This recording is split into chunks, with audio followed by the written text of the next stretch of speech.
Assalamualaikum warahmatullahi wabarakatuh.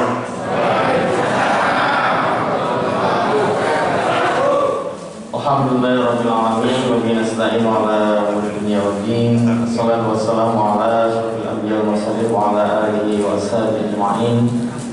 Subhanaka la ilma lana illa ma 'allamtana innaka antal alimul hakim. Allahumma iftah lana hikmataka wa anshur 'alaina rahmataka min khizai rahmatika ya arhamar rahimin. Allahumma shalli wa sallim wa barik 'ala Muhammad wa 'ala alihi wa ashabihi ajma'in. Qala Allah ta'ala fi kitabil karim, a'udzu billahi minasy syaithanir rajim.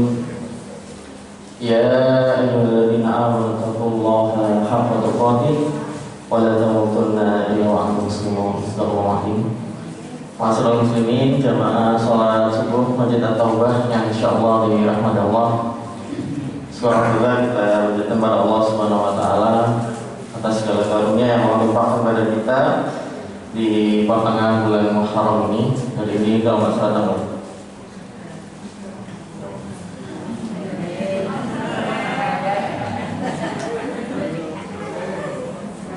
Alhamdulillah kita masih diberikan kesehatan di pertengahan bulan Muharram ini, yang kita masuk tanggal 13 Muharram. Dan kita ketahui Muharram adalah salah satu 10 huruf 4 bulan Muharram yang dimulai oleh Allah Subhanahu wa taala. Mudah-mudahan segala anugerah nikmat ini senantiasa dapat kita gunakan untuk tunduk dan patuh kepada Allah Subhanahu wa taala.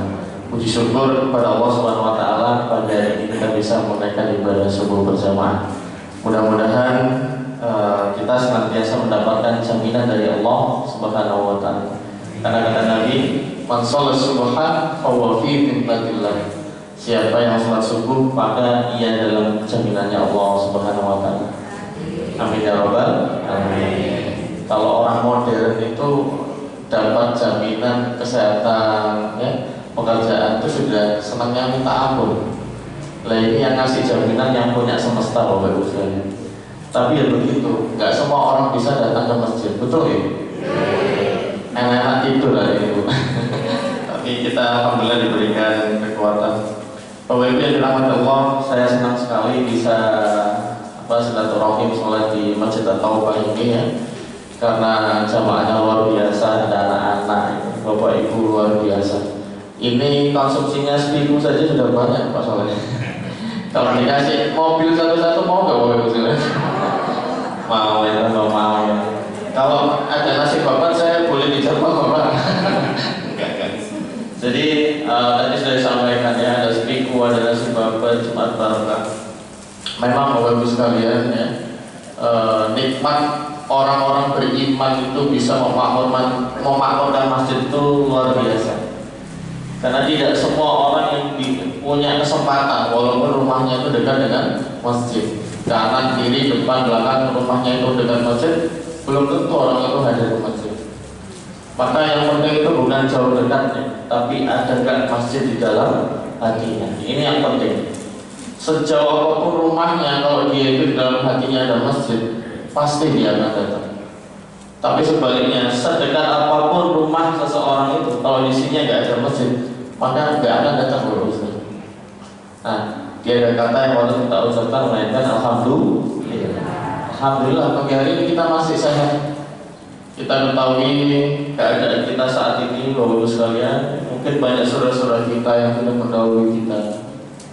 Ya, keadaan pandemi semacam ini kita tidak pernah tahu. Tapi alhamdulillah, detik ini, pagi ini kita masih bisa membuka mata, masih bisa menghirup oksigen. Ini adalah nikmat yang Allah limpahkan pada kita. Maka tadi sudah disampaikan, jangan sampai itu kita kedunya, bahasanya Pak Soal. Kedunya itu gimana? Bangun itu terus urusannya dunia. Tapi kalau orang-orang beriman, Bapak sekalian, kalau orang itu kemudian beriman kepada Allah dan bangun itu urusannya sudah akhirat, ya. Bangun ambil wudhu, sholat tahajud, sholat subuh berjamaah, maka Allah Subhanahu wa taala akan memberikan kecukupan pada dirinya dan justru menjadikan dunia itu datang kepada dirinya dalam keadaan hina-hina. Tadi sudah disampaikan, banyak orang yang dalam hidup ini itu kebalik, ya. Kebaliknya gimana? Dia sibuk ngurusin dunia, tapi nggak pernah sibuk ngurusin akhirat. Padahal ayatnya sudah jelas, nanti bisa dibuka di surat Al-Qasas ayat 77. Ayat ini sebenarnya ada kaitannya dengan kisahnya Qarun.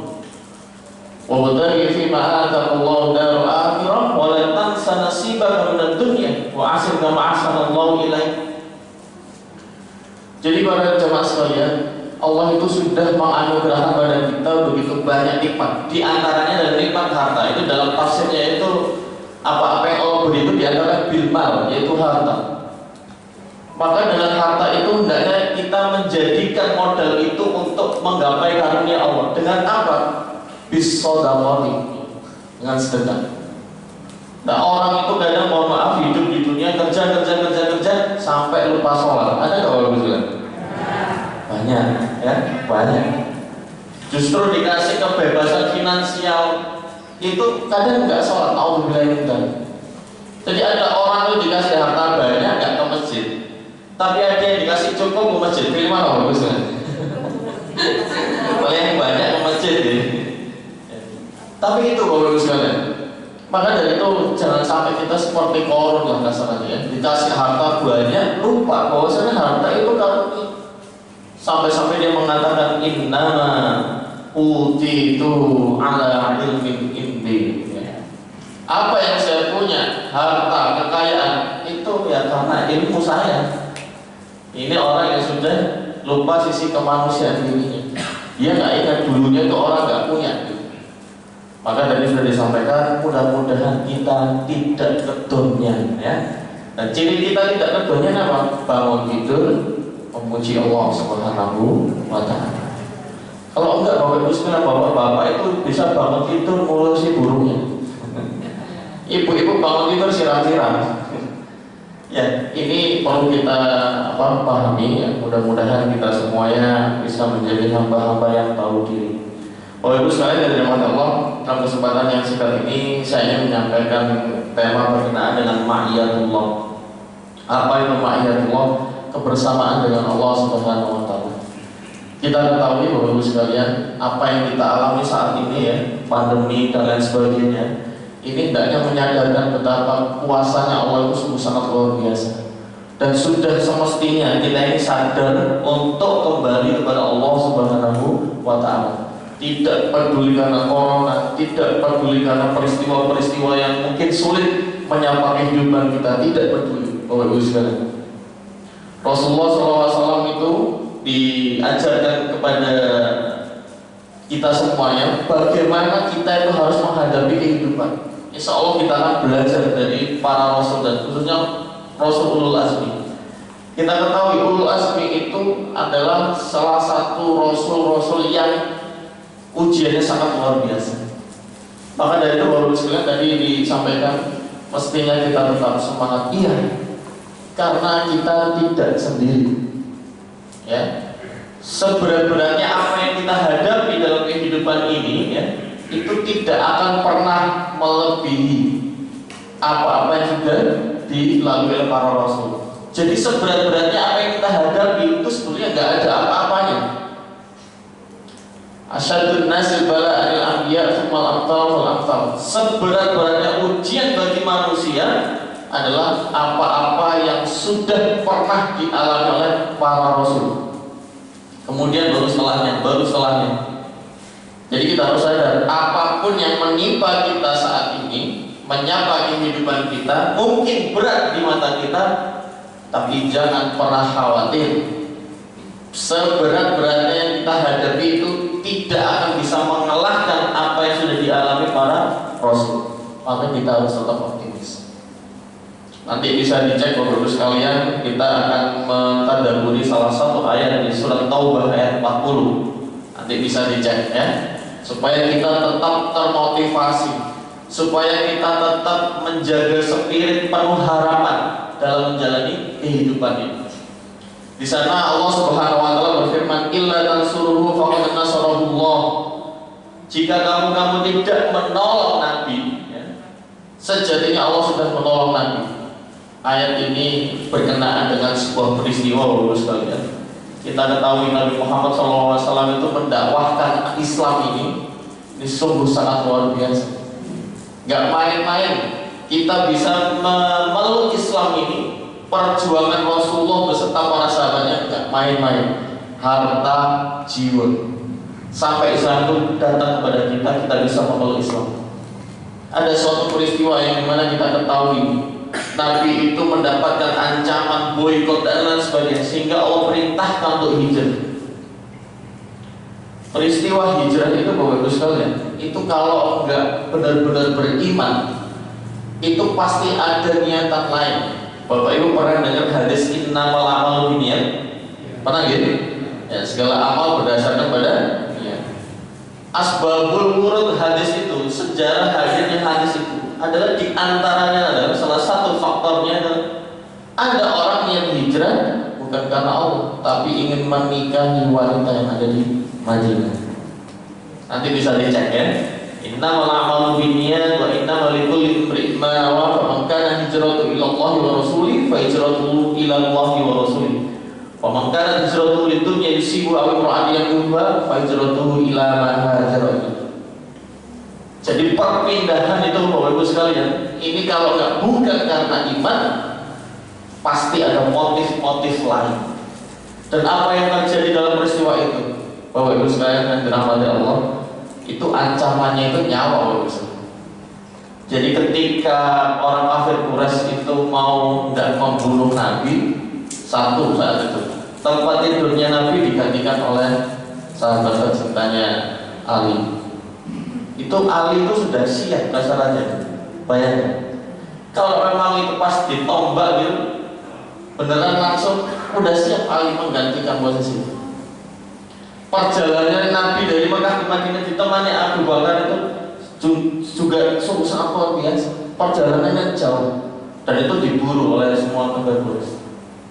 Maka ada salah satu momen di ayat itu ketika keduanya berada di gua. Ilhuma fil ghar. Ketika keduanya, yaitu di sini adalah Rasulullah SAW dan Abu Bakar di dalam gua. Bapak Ibu yang dirahmati Allah, bentuk kecintaan seorang sahabat itu nggak pengen melihat sahabat tercintanya itu merana ya, sedih atau celaka. Itu Abu Bakar. Jadi kalau kita ngomongin sahabat-sahabat itu keutamaan Abu Bakar itu sungguh sangat luar biasa. Abu Bakar itu ketar-ketir. Ketika Rasulullah SAW di gua itu ketar-ketir Bapak Ibu. Dia melihat kafir Quraisy itu ya hendak menangkap Nabi dan membunuh Nabi. Itu kalau misalkan pasukan itu melihat ke bawah, pasti kita akan diketahui. Tapi apa? Ada salah satu kalimat yang mendamaikan. Nabi saat itu berkata, la tahzan innallaha ma'ana. Jangan bersedih, sesungguhnya Allah bersama kita. Di dalam hadis, ma dhannuka bi istinaini Allahu salisuhuma. Bagaimana pendapat Abu Bakar? Bukankah kalau kita berdua Allah yang ketiga? Bapak Ibu yang dirahmati Allah, kadang mohon maaf ya, kadang apa yang kita alami, kita hadapi dalam kehidupan kita ini kadang membuat kita khauf, takut. Betul nggak Bapak Ibu? Pandemi ini banyak nggak membuat orang takut? Banyak. Takut keluar, takut tertular, takut ini itu. Itu sesuatu yang lumrah. Tapi kalau kita tidak menyadari bahwasanya ini Allah itu bersama kita, kita akan tenggelam dalam ketakutan dan ketakutan. Maka Allah Subhanahu wa taala menurunkan sakinah, yaitu ketenangan. Ketenangan pada Abu Bakar otomatis. Kalau Nabi sudah terjamin, karena Nabi yang sudah membicarakan la tahzan innallaha ma'ana. Jangan khawatir, Allah bersama kita. Kemudian Allah menurunkan bala tentara yang tidak dilihatnya, yaitu para malaikat, dan menjadikan kalimat-kalimat orang kafir itu sufla, rendah. Dalam tafsir dijelaskan itu asyirk, yaitu kesyirikan, dan menjadikan kalimat Allah ini hiyal mulia, tinggi. Dialah kalimat la ilaha illallah. Maka dari itu para jemaah sekalian yang dirahmati Allah, seberapapun keadaan atau kondisi kita yang sedang kita hadapi dalam kehidupan ini, sesulit apapun, maka kesadaran ma'iyatullah, merasa dibersami Allah itu penting. Kenapa demikian? Justru itu akan menghadirkan sakinah, yaitu ketenangan. Bukankah semua orang pengen sakinah? Betul Bapak Ibu? Ya. Kita semua itu pengen sakinah. Hadirnya kebahagiaan itu sumbernya juga sakinah. Nggak ada ceritanya kita bahagia terus nggak sakinah, berarti kebahagiaannya itu semu. Tapi kalau kita sakinah, tenang jiwa kita, hati kita, meskipun punya utang itu tetap bahagia. Betul Bapak Ibu? Kenapa? Ya tenang saja. Tapi meskipun banyak hartanya seseorang itu, tapi kalau hatinya terusik, bisa nggak Bapak Ibu sekalian? Orang kaya nggak bisa tidur, bisa apa nggak? Bisa. Maka betapa mahalnya as-sakinah. Maka di sini Bapak Ibu sekalian yang dirahmati Allah, kebersamaan kita, merasa dibersami Allah itu penting. Dan dialah Allah yang akan memberikan petunjuk bagi kita. Jadi nggak usah khawatir Bapak Ibu sekalian. Tadi sudah dikatakan Pak Soleh bahwa kita harus optimis, benar.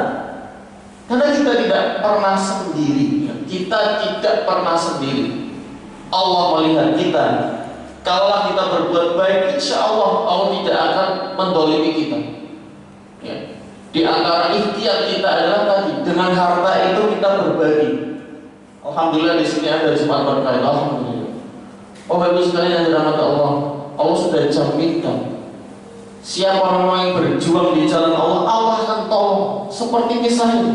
Andaikan orang-orang yang tidak menolong Nabi, Allah yang akan pasti tolong. Ini harus dipegang.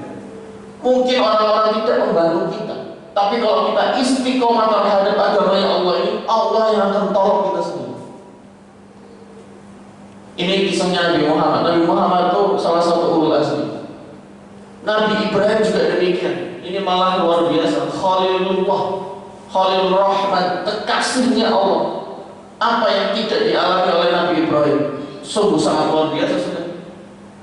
Kita tahu ibadah kurban itu tidak lain karena apa yang pernah dialami Nabi Ibrahim. Bayangkan, sudah menyeru umatnya untuk taat kepada Allah, diabaikan.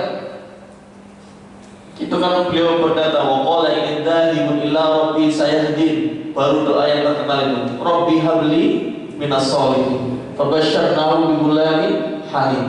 Falamma balagha ma'sa yaqala ya bunayya inni ara fil manami anni adbahuka fandur madza tara. Bayangkan.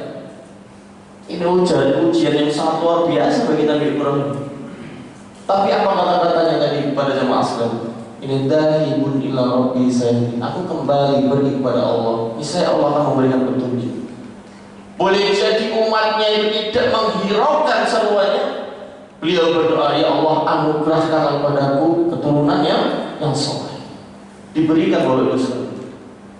Tapi tidak cukup sampai di sini. Ternyata Allah berikan perintah untuk menyembelih putranya. Dan dilakukan oleh Nabi Ibrahim. Jadi Bapak-Bapak sekalian yang dirahmati Allah, jikalau mungkin kita merasa hidup kita yang paling sengsara, maka kita adalah salah. Sebelum kita itu Rasul-Rasul sudah mendapatkan ujian yang sangat luar biasa, dan mereka mencontohkan mereka tidak akan pernah kehilangan harapan karena punya Allah. Nabi Musa alaihissalam, bayangkan Bapak-Bapak sekalian, Nabi Musa itu dihadirkan oleh Allah di masa ketika Fir'aun itu punya perintah sembelih semua anak laki-laki, gitu kan? Yudabbihuna abna'ahum wa yastahyuna nisa'ahum. Kalau ada bayi laki-laki udah habis saja. Perempuan biarkan dia hidup. Bayangkan, sampai ibunya itu juga ketak-ketik.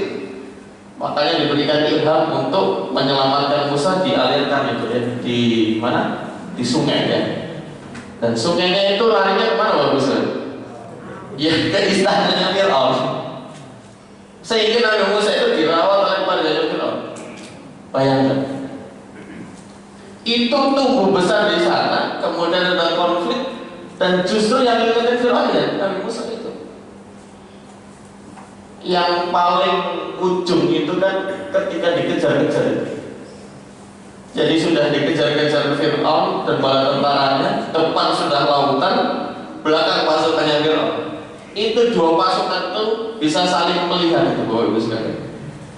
Itulah kenapa ada pengikutnya yang mengatakan inna lamudrakun, sungguh kita ini akan kesusul. Bagaimana nggak tersusul Bapak Ibu sekalian? Jalan lari keluar itu sudah nggak ada, depan itu lautan, belakang pasukan Firaun yang terus mendekat. Sehingga wajar saat itu ada yang mengatakan inna lamudrakun, sungguh kita akan tersusul. Tapi apa kata-katanya Nabi Musa? Kalla inna ma'iya rabbi sayahdin. Tidak akan pernah, sekali lagi tidak akan pernah. Kenapa? Inna ma'iya rabbi, Tuhanku bersamaku, sayahdin, Dia yang akan berikan petunjuk kepada. Hampir sama dengan Nabi Ibrahim. Wa qala inni dhahibun ila rabbi sayahdin. Maka kalau kita ambil pelajaran, kita mesti kembali dulu kepada Allah Subhanahu wa taala kalau kita mendapatkan masalah ujian. Kata manusia modern tidak demikian Bapak sekalian. Ia justru sibuk mencari solusi jalan keluar, gimana ya solusinya. PPKN nggak bisa jalan gimana. Padahal Rasul-Rasul itu mengajarkan kita kembali dulu kepada Allah. Nabi Ibrahim mengatakan dzalibun ila rabbi sayahdin. Aku pergi kepada Allah, kembali kepada Allah. Niscaya Allah akan berikan petunjuk kepadaku. Nabi Musa juga demikian. Inna ma'iya rabbi, sesungguhnya Tuhanku bersamaku. Sayahdin, Dia akan memberikan petunjuk kepadaku. Apa yang terjadi? Allah firmankan, idrib bi'asaqal bahar fanfalaq. Pukul laut itu, maka terbelah laut itu jadi jembatan. Bapak Ibu yang dirahmati Allah, boleh jadi kita berpikir, iya itu kan Nabi, kita bukan Nabi. Justru karena kita bukan Nabi, kita sebagai seorang hamba, kita mesti percaya bahwasanya Allah Maha Kuasa. Nah, kadang ini kita terlalu sibuk mencari solusi. Memang kita ini diperintahkan berikhtiar untuk cari solusi, tapi ada yang pertama dan utama dulu, kembali kepada Allah. Nama masjid ini namanya apa? Atau taubah itu dari kata tabayatu, artinya kembali. Mestinya kita sadar dengan spirit nama masjid kita ini. Jadi orang-orang yang kembali. Karena tidak sedikit orang yang kemudian dihadapkan pada problematika hidupnya, dia mengandalkan intelektualnya, dia mengandalkan pengalamannya, dia mengandalkan fulusnya. Pasti bisa selesai. Kalau Allah tidak izinkan, gak akan pernah selesai, Bapak Ibu sekalian. Siapapun gerak, ya sama. Kalau Allah tidak tunjuki, gak ada orang yang bisa menunjuki seseorang. Sebaliknya, kalau Allah sesatkan, gak ada yang bisa menyelamatkan. Maka keadaan semacam ini semestinya menyadarkan pada kita untuk kita kembali. Maka ma'iyatullah, merasa dibersamai Allah, itu penting Bapak Ibu. Gimana caranya supaya kita dibersamai oleh Allah? Tidak lain adalah dengan sabar dan sholat. Kita semua mungkin sudah hafal ayatnya. Ya ayyuhalladzina amanu ista'inu bis-sabri was-salah. Jadi kita ini mestinya sadar betapa Allah itu tidak akan pernah meninggalkan hamba-Nya. Walaupun kita ini berlumuran dosa, Bapak Ibu. Walaupun kita ini berlumuran dosa. Di surat Az-Zumar ayat 53 itu, wahai hambaku, jangan kamu itu merasa merasa hina-hina karena dosa-dosamu yang memang banyak. Tapi jangan berputus asa dari rahmatnya Allah Subhanahu wa ta'ala. Nah, kadang para jemaah sekalian yang dirahmati Allah, kita ini sudah diberikan tanda-tanda yang sangat luar biasa. Hadirnya corona, banyak yang sudah meninggal. Itu juga nggak sadar-sadar bagi kita betapa dhaifnya kita sebagai manusia, betapa fakirnya kita sebagai manusia. Nah, kadang ini kita tidak merasa butuh kepada Allah. Kadang aku bisa menyelesaikan masalahku sendiri, padahal Allah hadirkan problematika itu, masalah itu supaya kita sadar kembali kepada Allah, memohon pertolongan kepada Allah Subhanahu wa ta'ala. Maka Bapak Ibu Ibu sekalian yang dirahmati Allah, selain fafiru ilallah, kembali kepada Allah, ma'iyatullah, yang merasa dibersami Allah, ini kita mesti ista'inu billah, minta tolong kepada Allah Subhanahu wa ta'ala. Nah, kadang kita ini lupa untuk minta tolong dalam hal ibadah saja. Ibu sekalian yang dirahmati Allah, kita ini perlu minta tolong. Coba dibaca surat Al-Fatihah. Apa di sana ada kalimat apa? Iyyaka na'budu wa iyyaka nasta'in. Hanya padamu lah ya Allah kami nyembah, dan hanya padamu lah kami mohon pertolongan. Itu kalau ditafsir itu ada penjelasan tentang isti'anah. Pentingnya kita minta tolong kepada Allah dalam hal urusan ibadah.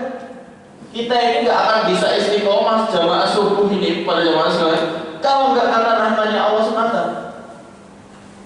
Jadi jangan dikira kita dimudahkan oleh Allah untuk berbuat baik itu kalau bukan karena rahmat Allah. Ya, kita bisa berbuat baik itu karena Allah, Bapak Ibu sekalian. Maka penting isti'anah ini. Minta tolong itu penting. Dan ini menjadi kunci kita dibersamai oleh Allah Subhanahu wa ta'ala. Ista'inu billah. Jadi mohon tolong kepada Allah. Dengan cara apa? Sabar dan sholat. Innallaha ma'as sabirin. Allah bersama orang-orang yang sabar. Bapak Ibu, kira-kira nih di sini misalkan ada tokoh yang mungkin kita hormati, kita apa ya? Ya, kita sukalah sama orang ini karena mungkin baik, pintar, bermanfaat. Kira-kira Bapak Ibu sekalian senang nggak ketika orang itu hadir? Senang nggak Bapak Ibu sekalian? Senang.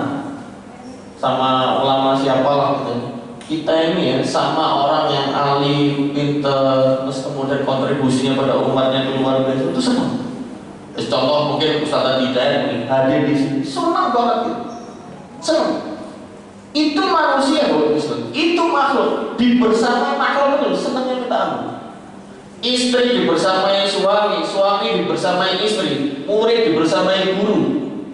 Itu kita sudah senang, minta ampun senangnya. Kenapa kok senang? Ya udah, kalau murid bisa tanya-tanya sama guru. Ya. Kalau ada apa-apa bisa minta tolong. Lu ini nih kita dibersamai bukan makhluk Bapak Ibu sekalian, tapi kita dibersamai dengan Sang Khalik, Sang Pencipta yang membersamai kita. Nah, masalahnya itu kita tidak merasa ada Sang Khalik. Ya. Kita ada masalah, sudah sibuk mencari solusi itu sendiri. Padahal Allah inginkan adalah kamu sadar, kamu ingat aku, maka aku pun akan ingat kepadamu. Coba Bapak Ibu cek di surat Al-Baqarah itu. Sebelum ayat ya ayyuhalladzina amanu sta'inu bis-sabri was-shalah innallaha ma'as-sabirin, itu atasnya adalah fadhkuruni adzkurkum washkuruli wa la takfurun. Ingatlah aku, kata Allah, aku pun akan ingat kepadamu. Bersyukurlah atas nikmatku dan jangan kau ingkar nikmatku. Jadi Bapak Ibu sekalian ya, mudah-mudahan kesadaran ma'iyatullah, merasa dibersamai Allah ini ada dalam diri kita. Maka ketika kita menghadapkan problematika permasalahan, kesulitan dalam hidup, kita punya Allah. Kita punya Allah. Apa yang tidak mungkin bagi Allah? Gak ada Bapak Ibu sekalian. Semuanya mungkin. Bagi manusia itu mustahil, tidak ada kata mustahil bagi Allah SWT. Nabi Zakaria, ya, Nabi Ibrahim ketika hadirnya Ishak itu juga demikian. Itu kan dari Sarah. Bagaimana mungkin sudah tua Nabi Zakaria, kalau Bapak Ibu baca di surat Maryam itu juga demikian. Bagaimana bisa rambut sudah beruban, istrinya mohon maaf nggak bisa melahirin dan lain sebagainya. Maryam tanpa suami bisa hamil. Jadi nggak mungkin sesuatu yang mustahil bagi manusia, tidak ada kata mustahil bagi Sang Pencipta. Maka dari sini kita perlu bangkitkan harapan ini. Sampai-sampai peristiwa Uhud itu, Bapak Ibu sekalian, kan saat itu kaum muslimin kalah. Sebetulnya kemenangan itu sudah di depan mata, tapi karena pasukan pemanahnya tergiur ghanimah, sehingga mereka semuanya turun ambil ghanimah itu. Nah saat itu kalau nggak salah Khalid bin Walid belum masuk Islam, melihat peristiwa itu, kemudian dia muter balik bukit, diserang dari belakang, akhirnya kalah. Yang semestinya menang di depan mata kemenangan itu, sementara pasukan pemanahnya itu perintahnya Nabi, tak goda ghanimah, antara rampasan perang turun semuanya. Dan peristiwa itu jadi terbalik. Yang tadinya aslinya mau menang, jadi gak menang. Akhirnya Allah ingatkan, wala tahinu wala tahzanu wa antumul a'launa in kuntum mu'minin. Jangan kamu merasa hina-hina, jangan kamu merasa sedih hati. Sesungguhnya engkau punya kedudukan yang tinggi in kuntum mu'minin, jika kamu benar-benar beriman kepada Allah Subhanahu wa taala. Jadi Bapak Ibu sekalian yang dirahmati Allah, apapun kenyataannya yang sedang kita hadapi saat ini, ya, entah karena PPKM, entah karena pandemi, boleh jadi ada kesulitan-kesulitan yang menghampiri kita, jangan pernah bersedih hati. Innallaha ma'ana, karena Allah bersama kita. Yang penting tadi kesadaran itu, kembali kepada Allah dulu, kembali dulu Bapak Ibu sekalian. Ya Allah, utang gak mari-mari. Ya Allah, jualan gak laku-laku. Inna ma'asru basin wa husni illallah. Nabi Yakub itu, Nabi Yakub yang ketika anaknya kan banyak, di antara anaknya itu kan Nabi Yusuf. Maka anak-anaknya ini Bapak Ibu sekalian, ini melakukan apa ini ya? Ya peristiwa gimana caranya kita bisa membumi, hanguskan Nabi Yusuf. Karena kelihatannya ayah kita itu lebih cinta sama Yusuf. Akhirnya usul, udah bunuh saja dia. Oh jangan, kita ajak main, kemudian kita cemplungin semua. Kehilangan Yusuf. Apa yang dirasakan Nabi Yakub tadi? Sesungguhnya aku adukan segala kesedihan kepada Allah. Walaupun anak-anaknya itu berdusta, Yusuf sudah terbunuh, dimakan serigala, tapi hati kecilnya Yakub mengatakan Yusuf itu masih ada. Dan benar, di ujung surat Yusuf Allah bongkar semua permainan saudaranya Yusuf. Dan saat itu justru Yusuf jadi berdarah. Allah ketahui bahwasanya itu adalah makar dari saudara-saudara. Tapi yang jadi pelajaran bagi kita, Nabi Yakub yang sedihnya minta ampun itu, dia mengadukan kepada Allah Subhanahu wa taala. Jadi Bapak Ibu sekalian yang dirahmati Allah, kita bisa belajar dari Rasul-Rasul itu bahwasanya tidak ada permasalahannya, tidak ada jalan keluar. Kita mesti yakin. Bukankah ayatnya sudah hafal kita di surat Al-Talaq itu? Wa may yattaqillaha yaj'al lahu makhraja wa yarzuqhu min haitsu la yahtasib. Kalimat ini sebenarnya kalimat syarat dalam bahasa Arabnya. Kalau syaratnya terpenuhi, insya Allah jadi. Apa syaratnya? Bertakwa kepada Allah. Apa itu bertakwa? Biimtisalil awamir wa ijtinabi nawahi. Kita berupaya melaksanakan segala perintah Allah dan menjauhi segala apa yang dilarangnya, maka Allah jaminkan makhrajan, jalan keluar. Wa yarzuqhu min haitsu la yahtasib. Bahkan rezeki dari arah yang tidak disangka. Jadi Bapak Ibu sekalian, kita sebagai orang beriman jangan sampai kemudian kita lupa ada Allah yang Maha Kuasa. Boleh jadi secara logika kita mustahil, tapi tidak ada kata mustahil. Allah cukup kun fayakun, selesai. Maka para jemaah sekalian yang beriman, ya Allah, mudah-mudahan peristiwa hijrah Rasul, apa yang dialami oleh Nabi Ibrahim, apa yang dialami oleh Nabi Musa, apa yang dialami oleh Nabi Yakub, membangunkan kesadaran kita bahwasanya kita ini punya Allah. Jadi kadang kita ini tidak merasa Allah bersamai kita, sehingga kadang kita menyelesaikan sendiri. Bahkan yang lebih parah Bapak Ibu sekalian, orang itu sampai enggak sholat. Ada nggak Bapak Ibu sekalian? Serius cari solusi gimana proyek itu bisa jalan, gimana caranya ini bisa jalan, itu bisa jalan, tapi dia nggak sholat, nggak minta tolong kepada Allah Subhanahu wa taala. Maka urusan al-isti'anah, mohon pertolongan, itu bukan urusan dunia semata Bapak Ibu sekalian. Ya Allah, selesaikan hutang saya. Ya Allah, mudah-mudahan bisnis saya lancar. Bukan urusan itu semata. Tapi urusan kita bisa istiqomah ibadah, itu juga butuh isti'anah, mohon pertolongan kepada Allah Subhanahu wa taala. Mudah-mudahan dua poin ini ya, satu ma'iyatullah, kesadaran kita dibersamai oleh Allah. supaya kita punya terus rasa itu pada jemaah sekalian. Di antaranya adalah isti'anah, minta tolong kepada Allah. Minta tolongnya dengan cara apa tadi? As-sabr dan as-salat. Sabar dan salat. Sabar itu secara bahasa itu al-habsu, nahan, ya, menahan. Jadi dalam artian dia nggak ngomel, nggak ini, tapi meminta tolong kepada Allah, mengadukan segala apa yang dialami kepada Allah Subhanahu wa Ta'ala. Mudah-mudahan dari sini Bapak sekalian yang dirahmati Allah, kita makin sadar tentang kefakiran kita sebagai manusia. Di surat Fatir nanti bisa dibaca, ya ayyuhan nasu antumul fuqara'u illallah wallahu wal ghaniyyul hamid. Wahai manusia, kamu itu fakir, kamu itu butuh dengan Allah, sementara Allah nggak butuh kamu. Allah maha kaya dan dia lagi maha terpuji. Bapak Ibu yang dirahmati Allah, sekali lagi Allah itu ghani, ya, maha kaya. Allah mudah untuk memberikan sesuatu kepada hamba yang tercinta. Dan jangan pernah khawatir, jangan pernah bersedih hati, karena Allah Subhanahu wa Ta'ala bersama kita.